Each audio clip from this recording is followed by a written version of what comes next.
Ang movie natin ngayon ay ang pelikulang Batang Quiapo. Ang Batang Quiapo ay isang 1986 Filipino action comedy film na idinirect ni Pablo Santiago at pinagbibidahan nina Fernando Poe Jr. at Maricel Soriano. Ang pelikula ay ang una at tanging pakikipagtulungan nina Poe at Soriano at naging unang pelikula ni Poe sa ilalim ng Regal Films. Sinira ng pelikula ang mga record ng box office noong panahon nito. Bago nating simulan ang video, sana po ay huwag kalimutang mag-subscribe at mag-like sa video na ito. Salamat! Baldo edad 47 noong ipinalabas ang pelikula na ginampanan ni Ronald Alan Kelly Poe o mas kilala sa tawag na Fernando Poe Jr. Pumanaw si Poe noong December 14, 2004 dahil sa stroke. Lang kami nadukutan eh.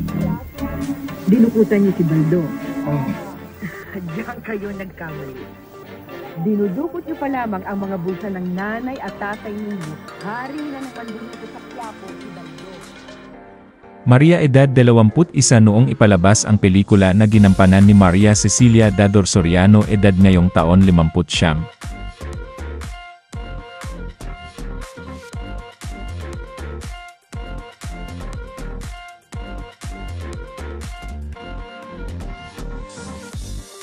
Sonia edad 12 noong ipalabas ang pelikula na ginampanan ni Cheryl Rose Ana Marie Sonora Cruz, edad ngayong taon 50.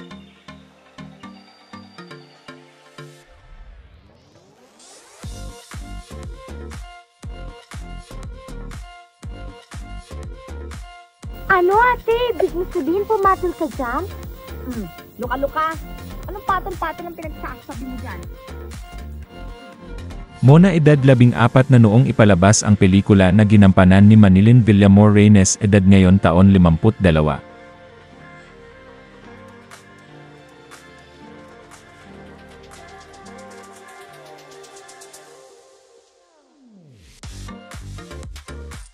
Karing edad 15 noong ipalabas ang pelikula ginampanan ni Cristina Paner, edad ngayong taon 53.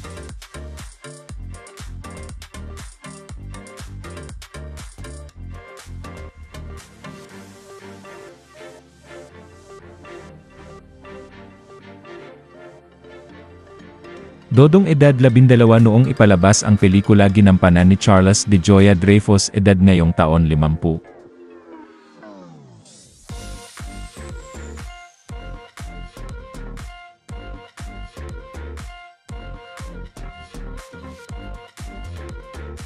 Nanay Iska 61 noong ipalabas ang pelikula ginampanan ni Anita Linda Pumanaw noong June 20, 2020. Dahil sa nahirapang huminga, pumanaw sa edad na 75.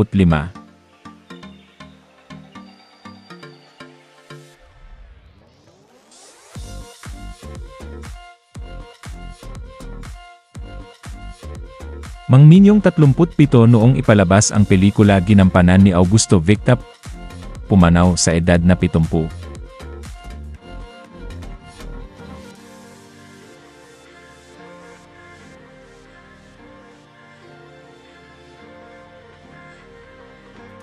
Rading 42 noong ipalabas ang pelikula ginampanan ni Bomber Moran, pumanaw noong August 14, 2004 sa edad na 50 dahil sa cancer.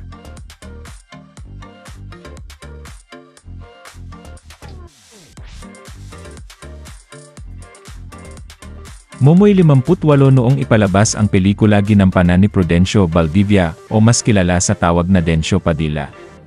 Pumanaw sa edad na 69 dahil sa cardiac arrest.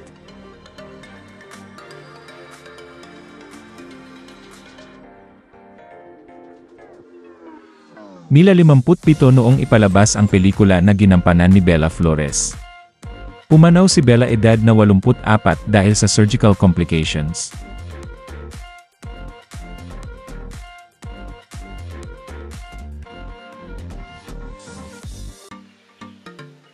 Tikboy edad 30 noong ipinalabas ang pelikula na ginampanan ni Rez Septimo Cortez, o mas kilala sa tawag na Rez Cortez. Edad ngayon taon, 68.